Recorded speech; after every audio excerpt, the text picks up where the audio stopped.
नमस्कार, आप देख रहे हैं पंजाब केसरी टीवी और मैं हूं रमेश आंडा। समय है ट्राई सिटी अपडेट का। सबसे पहले खास खबरों पर डालते हैं एक नजर। चंडीगढ़ में आए रिकॉर्ड कोरोना के 1834 नए मामले, 2 लोगों की हुई मौत, बढ़ाए गए क्वारंटीन सेंटर।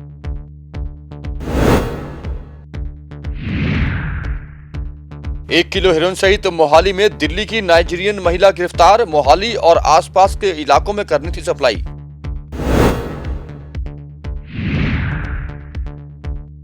और मकर संक्रांति पर धार्मिक स्थलों पर उमड़ी श्रद्धालुओं की भीड़। और अब खबरें विस्तार से।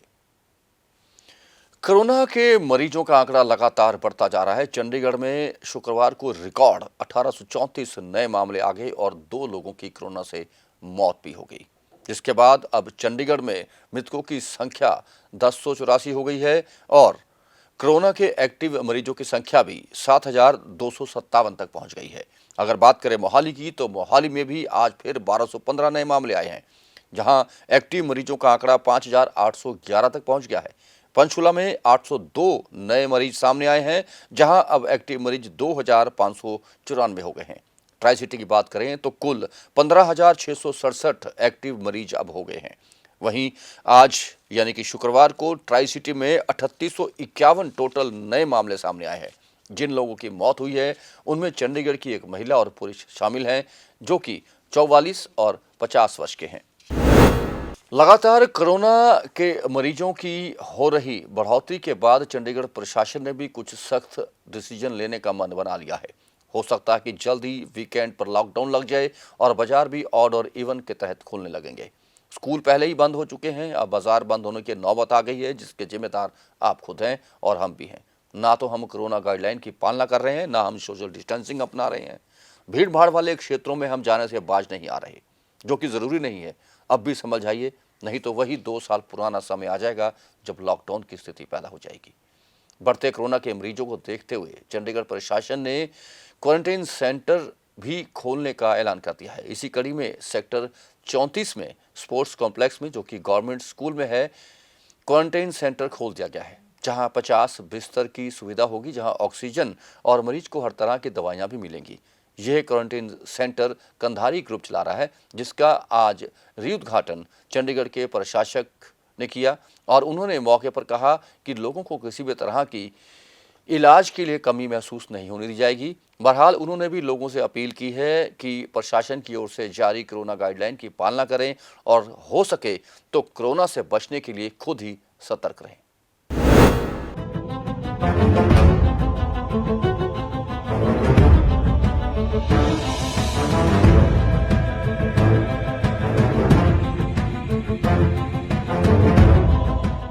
चंडीगढ़ में एक बार फिर कोरोना के मरीजों की संख्या बढ़ती जा रही है। एक बार फिर हालात पिछले साल जैसे बन गए हैं, जिसको लेकर प्रशासन की ओर से लगातार सख्ती भी बढ़ती जा रही है और अपने स्तर पर तैयारियां भी की जा रही हैं। इसी को लेकर एक बार फिर कोविड केयर सेंटर जिन्हें बंद कर दिया गया था, उन्हें एक बार फिर खोल दिया गया है। शुक्रवार को सेक्टर 34 में कोविड केयर सेंटर को खोला गया।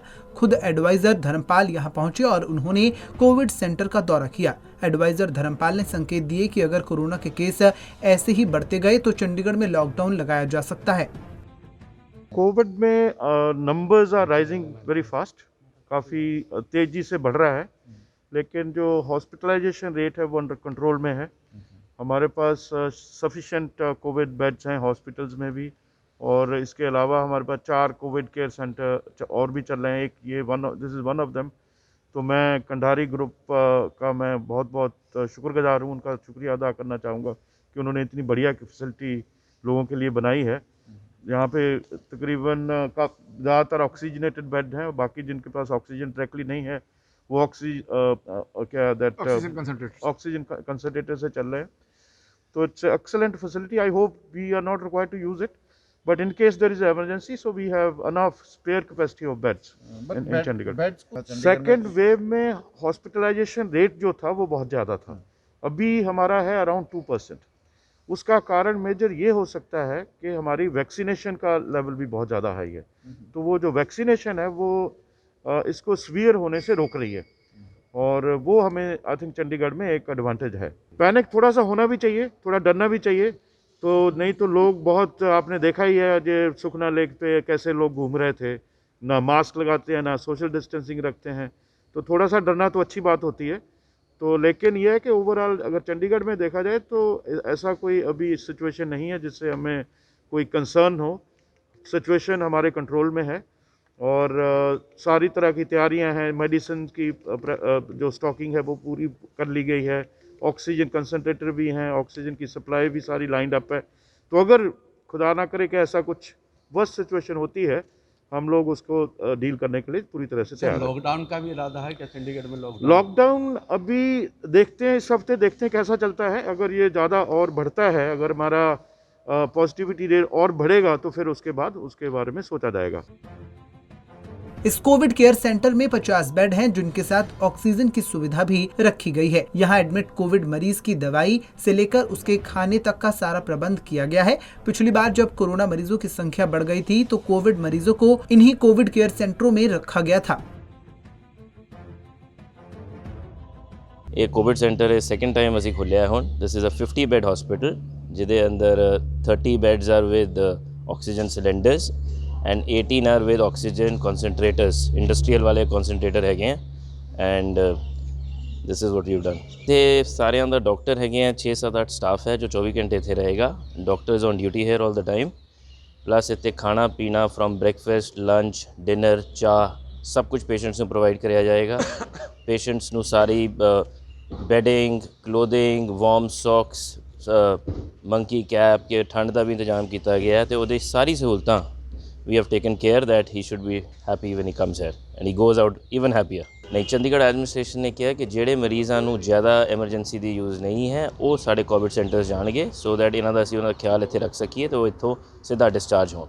ਮੈਂ ਤਾਂ ਜੀ ਲੋਕਾਂ ਨੂੰ ਇਹੀ ਕਹੂੰਗਾ ਕਿ ਵੀ ਆਲ ਸ਼ੁੱਡ ਬੀ ਰਿਸਪੋਂਸੀਬਲ। ਅਸੀਂ ਆਪਣੀ ਰਿਸਪੋਂਸੀਬਿਲਿਟੀ ਆਪਣੇ ਹੱਥਾਂ 'ਚ ਫੜੀਏ, ਮਾਸਕ ਪਾਈਏ, डिस्टेंस रखिए और थोड़ा जा प्रेस करिए सोशल गैदरिंग के अंदर, बिकॉज ये जो बीमारी है ये अंदर each one of us make a difference.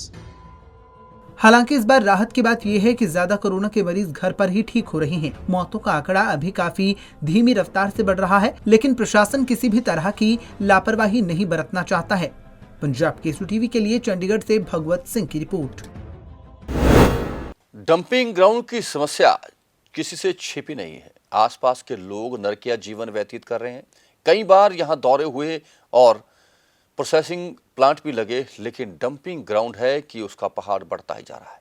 इस बार नगर निगम चुनावों में तमाम पार्टियों ने डंपिंग ग्राउंड को हटाने को प्राथमिकता से अपने चुनावी घोषणा पत्र में शामिल किया था। इसी कड़ी में भाजपा ने भी यही वादे लोगों से किए थे और वादा पूरा करने के लिए नवनिर्वाचित मेयर ने पंजाब के गवर्नर और चंडीगढ़ के प्रशासक के साथ और निगम कमिश्नर के साथ और आला अधिकारियों के साथ इस डंपिंग ग्राउंड का दौरा किया। उन्होंने इससे पहले भी राज्यपाल और चंडीगढ़ के प्रशासक से मिलकर गुहार लगाई थी कि डंपिंग ग्राउंड चंडीगढ़ के लिए एक बड़ा मुद्दा बन गया है जिसके निजात लोगों को मिलनी चाहिए। इसी कड़ी में गवर्नर और चंडीगढ़ के प्रशासक यहाँ डंपिंग ग्राउंड का दौरा करने आए हुए थे। उनके दौरा करने से पहले ही वहां प्रशासक की पूरी टीम पहुंची हुई थी। प्रशासक ने मौके पर ही अफसरों से कहा है कि जैसे तैसे डंपिंग ग्राउंड को हटाने का इंतजाम किया जाए। उन्होंने कहा कि इस संबंध में कभी भी कोई अड़चन आती है तो वो सीधे उनसे बात कर सकते हैं। हालांकि प्रशासक के यहाँ दौरे से पहले ही लीपापोती का काम शुरू हो गया था। डंपिंग ग्राउंड में मिट्टी डाल दी गई थी। आसपास काफ़ी कर्मचारी सफाई में लगे हुए थे जो कि ये दिखाना चाहते थे कि डंपिंग ग्राउंड में काम बिल्कुल ठीक चल रहा है। यहाँ के लोगों ने और आम आदमी पार्टी के पार्षद कुलदीप ने यह मुद्दा उठाया और यहाँ की जॉइंट एक्शन कमेटी के चेयरमैन दयाल कृष्ण ने भी प्रशासक का इस ओर ध्यान आकर्षित करते हुए कहा कि यह लीपापोती सिर्फ आपको दिखाने के लिए है। आपके जाते ही यहाँ वही पुरानी स्थिति बन जाएगी जहाँ लोग फिर से नरकीय जीवन में चले जाएंगे। प्रशासक ने मौके पर अफसरों को ये हिदायत दी कि उनके जाने के बाद या आने वाले दिनों में भी इसी तरह डंपिंग ग्राउंड में काम होना चाहिए।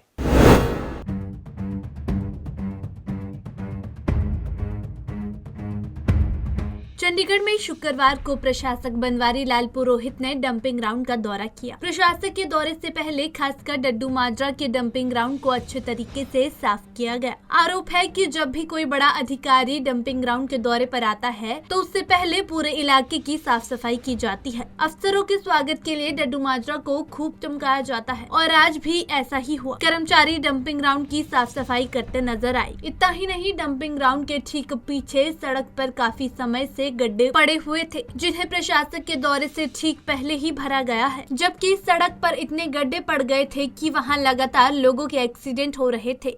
स्थानीय लोगों की कई बार शिकायत के बावजूद भी गड्ढों की समस्या हल नहीं हुई, लेकिन आज गड्ढों को भरने का मुहूर्त निकल ही आया। डड्डू माजरा को इतना साफ सुथरा देखने के बाद लोग ये कहने पर मजबूर हो गए कि प्रशासक महोदय यहाँ रोज आए ताकि इलाके की साफ सफाई होती रहे और यहाँ के लोगों को स्वच्छ वातावरण मिल सके। सर, ऐसे कि गवर्नर आज जो भी आए, ये कोई पहली बार तो आए नहीं, इनसे पहले भी बिदनौर साहब भी आए थे। उनके टाइम में भी उन्होंने हमें बहुत आश्वासन दिए थे, हमें खुशी भी हो रही थी कि शायद कुछ होएगा।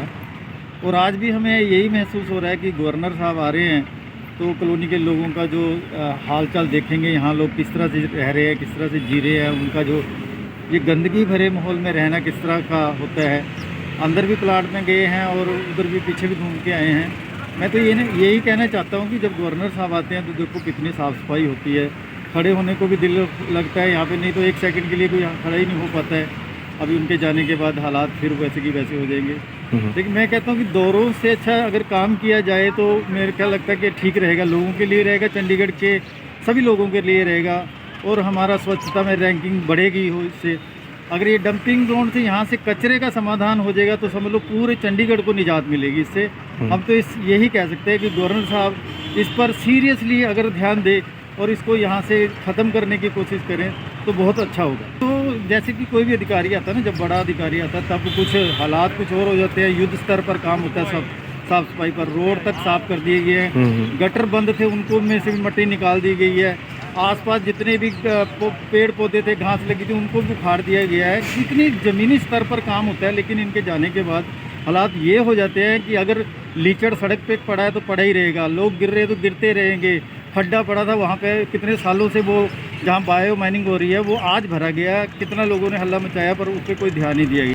Dumping ground joint action committee के अध्यक्ष दयाल कृष्ण ने बताया कि ये साफ सफाई और डंपिंग ग्राउंड पर मिट्टी डालने का काम सिर्फ आज के लिए ही है। कल से यहाँ की हालत पहले जैसी हो जाएगी, इसीलिए वो चाहेंगे कि प्रशासक महोदय यहाँ रोज आएं। सबसे बड़ी बात यह है कि आज से पहले भी यहाँ कई बार प्रशासक आ चुके हैं, लेकिन इस डंपिंग ग्राउंड का कोई हल नहीं निकला। हाल ही में हुए नगर निगम चुनावों में डंपिंग ग्राउंड बड़ा राजनीतिक मुद्दा बना रहा। ऐसे में यहाँ के लोग अब इसके स्थायी हल की उम्मीद कर रहे हैं। पंजाब केसरी टीवी के लिए चंडीगढ़ से भगवत सिंह की रिपोर्ट।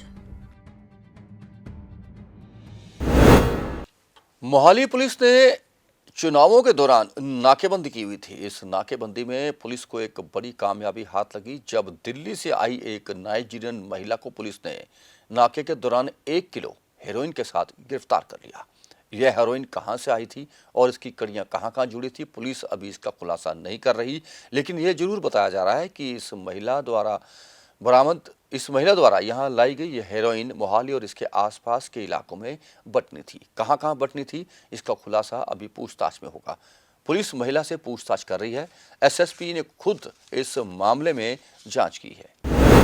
मोहाली पुलिस ने 1 किलो हेरोइन के साथ एक नाइजीरियन महिला को काबू करने में सफलता हासिल की है। आरोपी दिल्ली से हेरोइन लेकर नशा तस्करी का काम करती थी।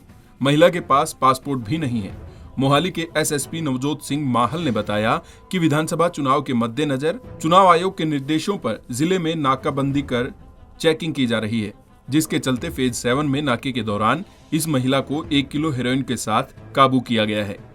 आरोपी महिला की पहचान फेत निवासी दिल्ली के रूप में हुई है, जो दिल्ली से हेरोइन लेकर मोहाली और खरड़ एरिया में सप्लाई करती थी। फिलहाल आरोपी महिला से पूछताछ की जा रही है ताकि हेरोइन सप्लाई वाले मुख्य तस्करों के बारे में जानकारी हासिल की जा सके। ਹੁਣ ਤੱਕ ਦੀ ਪ੍ਰੀਲਿਮ ਪੁੱਛਗਿੱਛ ਤੇ ਹੀ ਆਇਆ ਕਿ ਅੱਗੇ ਵੀ ਆ ਕੇ ਵੇਚਦੀ ਰਹੀ ਹੈ, ਕਿਉਂਕਿ ਇਹ ਜਿਹੜੀ 1 ਕਿਲੋ ਹੈਰੋਇਨ ਹੈ ਕਾਫੀ ਵੱਡੀ ਮਾਤਰਾ ਦੇ ਵਿੱਚ ਬਣ ਜਾਂਦੀ ਹੈ ਤੇ ਇਹ ਹੁਣ ਇਹਦੀ ਪੁੱਛਗਿੱਛ ਕਰਾਂਗੇ, ਕਿਉਂਕਿ ਥੋੜੀ ਜਿਹੀ ਲੈਂਗੁਏਜ ਪ੍ਰੋਬਲਮ ਹੈ। ਜਦੋਂ ਅਸੀਂ ਪੁੱਛਦੇ ਹਾਂ ਫਿਰ ਇਹ ਇਸ ਟਾਈਪ ਨਾਲ ਐਕਟ ਕਰਦੇ ਕਿ ਇਹਨਾਂ ਨੂੰ ਸਮਝ ਨਹੀਂ ਲੱਗਦੀ ਕਿ ਕਿਹੜੀ ਇੰਗਲਿਸ਼ ਬੋਲੀਏ ਜਾਂ ਨਾਈਜੀਰੀਅਨ ਬੋਲੀਏ। ਤੇ ਕਿੱਥੋਂ ਲੈ ਕੇ ਆਈਏ, ਕਿੱਥੇ ਅੱਗੇ ਦੇਣੀ ਸੀ, ਉਹ ਪ੍ਰੂਵ ਕਰਦੇ ਹਾਂ। ਕਿਉਂਕਿ ਹੁਣ ਇਹਦੇ ਜਾ ਕੇ ਇਹਦਾ ਪਾਸਪੋਰਟ ਵੀ ਅਸੀਂ ਜਿੱਥੇ ਦਿੱਲੀ ਰਹਿੰਦੀ ਆ ਉੱਥੋਂ ਲੈ ਕੇ ਆਵਾਂਗੇ ਤੇ ਇਹਦੀ ਐਮਬੈਸੀ ਨੂੰ ਵੀ ਹੁਣ ਅਸੀਂ ਸਟਾਰਟ ਕੀਤਾ, ਐਮਬੈਸੀ ਨੂੰ ਵੀ ਇਨਫੋਰਮ ਕਰਾਂਗੇ। ਕੋਈ ਸਰ ਸੀਕ੍ਰੀਟ ਇਨਫੋਰਮੇਸ਼ਨ ਤੇ ਇਹਨੂੰ ਅਰੈਸਟ ਕੀਤਾ ਜਾਂ ਨਾਕੇ ਨੂੰ ਨਹੀਂ, ਸੀਕ੍ਰੀਟ ਇਨਫੋਰਮੇਸ਼ਨ ਤੇ ਸੀ, ਬਟ ਅਗੇਨ ਗੱਲ ਉਹੀ ਹੈ ਕਿ ਨਾਕਾਜ਼ ਇੰਨੇ ਕੁ ਜ਼ਿਆਦਾ, ਹੁਣ ਤੁਹਾਨੂੰ ਪਤਾ ਹੀ ਹੈ ਜਿੱਦਾਂ CISF ਵੀ ਸਾਡੇ ਕੋਲ ਆਈ ਹੋਈ ਹੈ ਤੇ ਨਾਕਾਬੰਦੀ ਅਸੀਂ ਬਹੁਤ ਜ਼ਿਆਦਾ ਵਧਾਈ ਹੋਈ ਹੈ। ਕਿਹਨਾਂ ਦੀ? ਇਹ ਬੇਸਿਕਲੀ ਇਹ ਦਿੱਲੀ ਦੀ ਰਹਿਣ ਵਾਲੀ ਹੈ ਤੇ ਇੱਥੇ ਹੁਣ ਇਹ ਕਿਸੇ ਹੋਰ ਅਫਰੀਕਨ ਨੈਸ਼ਨਲ ਨਾਲ ਇਹਨੇ ਟਾਈ ਅਪ ਕੀਤਾ ਹੋਇਆ ਸੀਗਾ। ਸਰ ਇਦਾਂ ਦੇ ਜਿਹੜੇ ਮੋਸਟਲੀ ਕੇਸ ਹੁੰਦੇ ਨੇ ਉਹਨਾਂ ਦਾ ਟਾਈ ਅਪ ਮੋਸਟਲੀ ਯੂਨੀਵਰਸਿਟੀ ਜਾਂ ਕਾਲਜਸ ਦੇ ਨਾਲ ਹੁੰਦਾ ਵਾ, ਜਦੋਂ ਪਹਿਲਾਂ ਵੀ ਜਿੱਦਾਂ ਕਾਫੀ ਜਿਹੜੇ ਪੜੇ ਗਏ ਨੇ ਉਹਨਾਂ ਦਾ ਕੋਰ ਰੇਟ ਹੁੰਦਾ ਸੀਗਾ। ਇਹਦੇ ਚ ਥੋੜਾ ਜਿਹਾ ਤੁਹਾਡੇ ਨਾਲ ਮੈਂ ਸ਼ੇਅਰ ਕਰੂੰਗਾ ਕਿਉਂਕਿ ਲੱਕੀਲੀ ਬਹੁਤ ਵੱਡੀ ਮਾਤਰਾ ਦੇ ਵਿੱਚ ਜਿੱਥੇ ਵੀ ਮੈਂ ਲੱਗਿਆ ਰਿਹਾ ਪਹਿਲਾਂ ਹੈਰੋਇਨ ਅਸੀਂ ਫੜਨ 'ਚ ਕਾਮਯਾਬ ਰਹੇ ਹਾਂ, ਜਿਹੜੀ ਮਤਲਬ ਕਿ ਤਕਰੀਬਨ ਆਲਮੋਸਟ 70 ਕਿਲੋ ਤੋਂ ਵੀ ਵੱਧ ਹੋ ਜਾਂਦੀ ਜੇ ਸਾਰੀ ਰਲਾਈਏ ਤੇ ਜਿੱਥੇ ਅਸੀਂ ਰਹੇ ਹਾਂ ਉੱਥੇ ਤੇ ਸਟੂਡੈਂਟਸ ਕੋਲ ਜ਼ਰੂਰ ਜਾਂਦੀ ਹੋਏਗੀ, ਬਟ ਕੋਈ ਐਸੀ ਗੱਲ ਸਾਹਮਣੇ ਨਹੀਂ ਸੀ ਆਈ ਕਿ ਪਾਰਟਿਕੂਲਰਲੀ ਯੂਨੀਵਰਸਿਟੀ ਜਾਂ ਕਾਲਜ 'ਚ ਹੀ ਜਾਂਦੀ ਹੋਵੇ। cost I cannot say, but you are all aware कि what the cost is. SSP ने दावा किया है कि पुलिस की मुस्तैदी के चलते एक महीने में जहां एनडीपीसी एक्ट के तहत 40 मुकदमे दर्ज किए हैं, वहीं 58 आरोपियों को गिरफ्तार भी किया है। एक्साइज एक्ट के तहत 61 कैद किए हैं, 74 आरोपियों को गिरफ्तार किया गया है, जबकि आर्म्स एक्ट के तहत 7 कैद दर्ज करके 7 आरोपियों को गिरफ्तार किया गया है, जबकि एक महीने में 30 पीओ भगोड़ों को गिरफ्तार किया गया है। पंजाब केसरी टीवी के लिए कुलदीप कुमार की रिपोर्ट। हरियाणा कर्मचारी आयोग द्वारा हरियाणा में कांस्टेबलों की भर्ती के दौरान हुई धांधली के मामले में पुलिस ने 2 और लोगों को गिरफ्तार किया है जो कि किसी और की परीक्षा देने आए हुए थे। इन दोनों को पुलिस ने कोर्ट में पेश कर रिमांड पे लिया है, जिनसे आगे की पूछताछ अभी की जा रही है। पुलिस का दावा है कि बहुत जल्द और भी गिरफ्तारियां हो सकती है। हरियाणा कर्मचारी चयन आयोग द्वारा हरियाणा पुलिस कांस्टेबल भर्ती में फिजिकल टेस्ट के दौरान दूसरे उम्मीदवार खड़े करके धोखाधड़ी करने के मामले में 2 आरोपियों को गिरफ्तार किया है। एसीपी विजय कुमार नेहरा ने जानकारी देते हुए बताया कि पुरुष कांस्टेबल की भर्ती प्रक्रिया के तहत ताऊ देवीलाल स्टेडियम में फिजिकल टेस्ट के दौरान फर्जी उम्मीदवारों को खड़े करने व टेस्ट में हिस्सा लेने का प्रयास करने के बारे में सूचना मिली थी और पुलिस ने इस मामले में आरोपियों के खिलाफ कार्रवाई करते हुए 3 आरोपियों को पहले गिरफ्तार किया, जबकि 2 अन्य आरोपियों को गिरफ्तार करने में अब सफलता मिली है। गिरफ्तार किए गए आरोपियों की पहचान जूनी कुमार निवासी गांव मोहाना जिला कैथल और रवि कुमार निवासी गांव भावर जिला सोनीपत के रूप में हुई है। दोनों आरोपियों को गिरफ्तार कर 3 दिन के पुलिस रिमांड पर लिया गया है। देखिए, इसमें जो मुकदमा दर्ज है उसमें पहले ही जैसा कि सभी को विदित है कार्रवाई चल रही है और 3 आरोपियों को पहले पकड़ा गया था। 2 को हमने रिसेंटली अभी जो है कल गिरफ्तार किया है परसों, और उनको न्यायालय में पेश करके रिमांड पर लिया हुआ है, जिनसे गहन पूछताछ अभी जारी है। इसमें एक कैंडिडेट है, एक उसकी जगह फेक आने वाला है। ये 2 व्यक्ति हैं और इसके पीछे जो भी होंगे उस बारे में अभी छानबीन जारी है। देखिए, माननीय कर्मचारी चयन आयोग द्वारा जो भी संदिग्ध व्यक्तियों की लिस्ट दी गई है उस बारे में पूरी गहन छानबीन की जाएगी और एक-एक केस को तय तक जाके क्लियर किया जाएगा और इसके पीछे जो भी गलत आदमी होंगे उनके खिलाफ मुताबिक कानून कार्रवाई जरूर की जाएगी। देखिए, ये अभी डिस्क्लोज करना मुनासिब नहीं होगा, ये विवेचना भी जारी है इस बारे में। एसीपी पुलिस से विजय कुमार नेहरा ने बताया कि मामले में गहनता से छानबीन की जा रही है। वहीं इस घोटाले में संलिप्त पाए जाने वाले अन्य आरोपियों को भी जल्द गिरफ्तार कर सलाखों के पीछे भेजा जाएगा। Bureau report, Punjab Kesari TV. Chandigarh प्रशासन की इंडस्ट्रीज पॉलिसी के कारण कई बड़ी इंडस्ट्रीज चंडीगढ़ से पलायन कर चुकी हैं और कई पलायन की तैयारियों में है। ये कहना है चंडीगढ़ के इंडस्ट्रीज एसोसिएशन जुड़े लोगों का। इन लोगों का ये कहना है कि चंडीगढ़ प्रशासन जब तक उनकी डिमांड्स पर और ज़रूरतों पर ध्यान नहीं देगी तब तक चंडीगढ़ में इंडस्ट्री डेवलप नहीं हो सकती। क्या कहा इन लोगों ने, आइए देखते हैं इस रिपोर्ट में।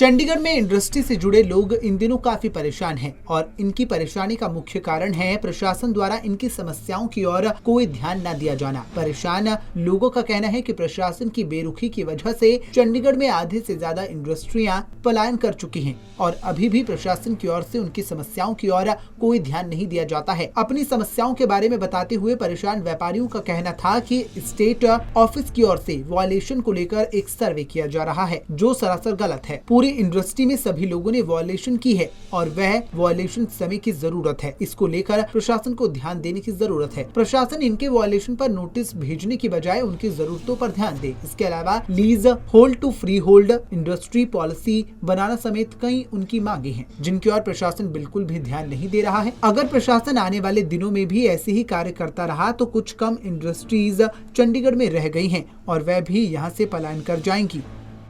सारे इंडस्ट्री की बहुत सारी समस्याएं यहाँ पर है, जैसे कि आजकल एक बिल्डिंग स्टेट ऑफिस से बिल्डिंग ब्रांच वाले एक नए सर्वे कर रहे हैं।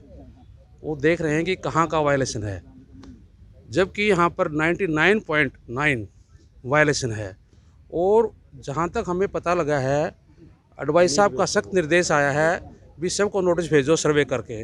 तो ये एक सर्वे नहीं होना चाहिए, ये इंडस्ट्री के लिए बड़ा घातक है क्योंकि इंडस्ट्री पहले ही प्लान कर चुकी है यहाँ पर। अगर ये सर्वे होता है तो और इंडस्ट्री प्लान करेगी और प्रशासन को रेवेन्यू का लॉस होएगा।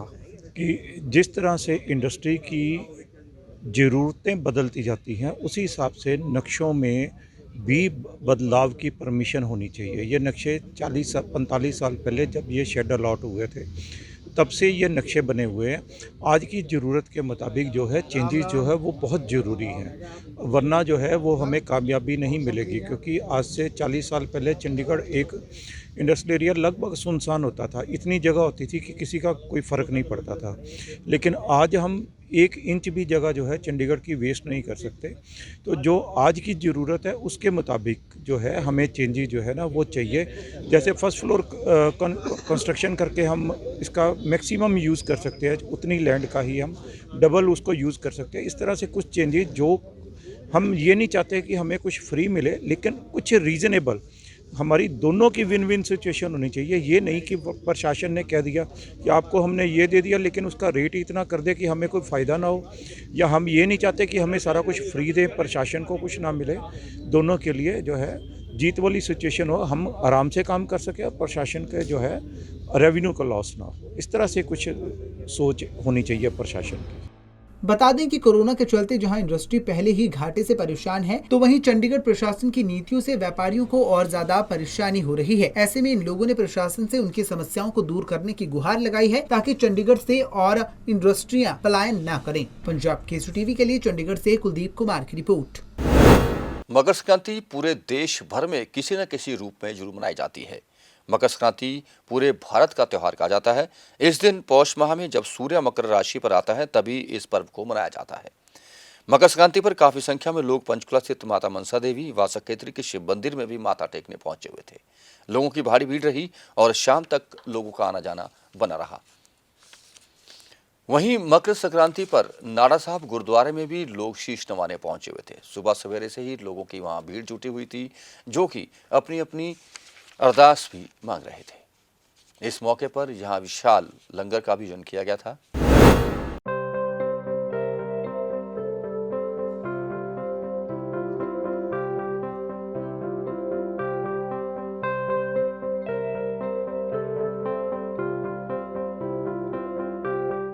देश भर में आज मकर संक्रांति का पावन पर्व मनाया गया। मकर संक्रांति पूरे भारत में किसी न किसी रूप में अपने अपने रीति रिवाजों और मान्यताओं के साथ अलग अलग तरीके से मनाई जाती है। हिंदू कैलेंडर के मुताबिक जब पौष मास में सूर्य मकर राशि पर आता है तब इस पर्व को मनाया जाता है। इसी कड़ी में ट्राई सिटी चंडीगढ़ में भी मकर संक्रांति का पर्व धूमधाम से मनाया गया। मंदिरों में बड़ी संख्या में श्रद्धालु पहुँचे। चंडीगढ़ से लगते पंचकूला स्थित मनसा देवी मंदिर व सकेतड़ी शिव मंदिर में भी बड़ी संख्या में श्रद्धालु माथा टेकने पहुंचे और भगवान का आशीर्वाद लिया। वहीं कोरोना से बचाने की भी लोगों ने प्रार्थना की।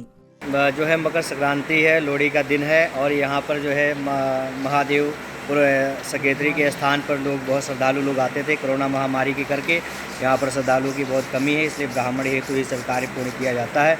लोगों को जो है लोहड़ी और मकर संक्रांति की बहुत बहुत शुभकामनाएं, बहुत बधाई हो और जो है इस महामारी कोरोना से सभी लोगों को मुक्त निजात मिले। हमारा ये ऐसा माहौल चल रहा है जी अभी कि अभी कोरोना भी बहुत चल रहा है अभी, ठीक है। हम बाबा जी के पास रोज़ ही आते हैं। हमारी तो सिर्फ एक ही तमन्ना है, बाबा जी से एक ही प्रार्थना है जी, जो अभी ये बीमारी महाबीमारी चल रही है वो अब दोबारा से कभी भी नहीं आए।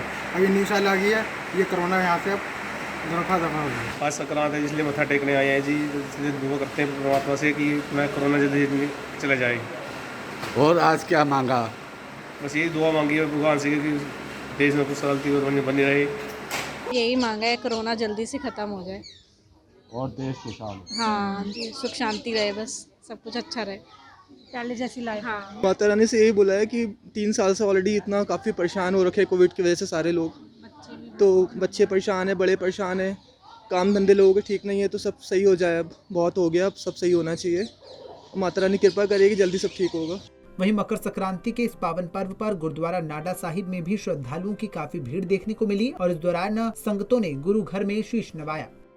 आज मैंने बाबा जी के अगे मत्था टेकिया, अरदास की है कि नए साल की शुरुआत हुई है, साडा देश कोरोना ते दूर रहे, बच्चे साडा देश कोरोना तो ते साडा देश अगे वधे और सब सुखी रहे, खुश रहे। संगरांद माघी का महीना पूरा भरदा जी, हर साल की तरह भरूगा जी, इस टाइम भी भरूगा जी गुरुद्वारा नाडा साहिब ਦੇ ਵਿੱਚ। ਆਪਾਂ ਗੁਰੂ ਘਰ ਸੰਗਤ ਆਉਣਗੇ ਜੀ, ਹਮਾ ਕੇ ਆਉਣਗੀਆਂ, ਕਰੋਨੇ ਦੀ ਕੋਈ ਆਪਾਂ ਨੂੰ ਹੈ ਨਹੀਂ ਕੁਝ ਵੀ, ਅੱਗੇ ਵੀ ਨਹੀਂ ਹੈਗਾ ਸਿੱਖ ਕੌਮ ਨੂੰ ਕਰੋਨੇ ਬਾਰੇ ਕੁਝ ਵੀ। ਗੁਰੂ ਸਾਹਿਬ ਦੀ ਕਿਰਪਾ ਫਿਰ ਬਾਬਾ ਜੀ ਤੋਂ ਕੀ ਹੋ ਗਿਆ ਹੈ ਦੇਸ਼ ਕਿ परमात्मा ਆ ਜਿਹੜੀ ਬਿਮਾਰੀ ਚੱਲੀ ਆ ਖਤਮ करे, महाराज सच्चे पातशाह करूँगा कृपा पे। मैंने मांगा कि सुख शांति हो इस देश में सब और कोरोना चला जाए, बस ये महामारी चली जाए। बता दें कि मकर संक्रांति का हिंदू धर्म में बड़ा महत्व माना जाता है। पौराणिक मान्यताओं के अनुसार मकर संक्रांति के दिन सूर्य देव अपने पुत्र शनि के घर जाते हैं। शनि मकर व कुंभ राशि के स्वामी हैं, इसलिए आज के दिन पिता पुत्र का मिलन होता है, जो कि शास्त्रों में बताया गया है। पंजाब केसरी टीवी के लिए चंडीगढ़ से कुलदीप कुमार की रिपोर्ट। और अंत में मौसम की जानकारी। मौसम विभाग से मिली जानकारी के अनुसार आने वाले 24 घंटों में बादल छाए रहेंगे, धुंध और कोहरा देखने को मिलेगा। दिन के तापमान में गिरावट आएगी और रात का तापमान स्थिर रहेगा। ट्राई सिटी में शुक्रवार को अधिकतम तापमान 16 डिग्री सेल्सियस और न्यूनतम तापमान 11 डिग्री सेल्सियस रिकॉर्ड किया गया। ट्राई सिटी अपडेट में अब तक के लिए बस इतना ही। देश विदेश और अपने आसपास हो रही हर घटना और समाचारों के लिए आप बने रहें पंजाब केसरी टीवी के साथ। हम फिर हाजिर होंगे ट्राई सिटी अपडेट लेकर। तब तक के लिए रमेश आंडा को पूरी टीम के साथ दीजिए इजाजत। नमस्कार।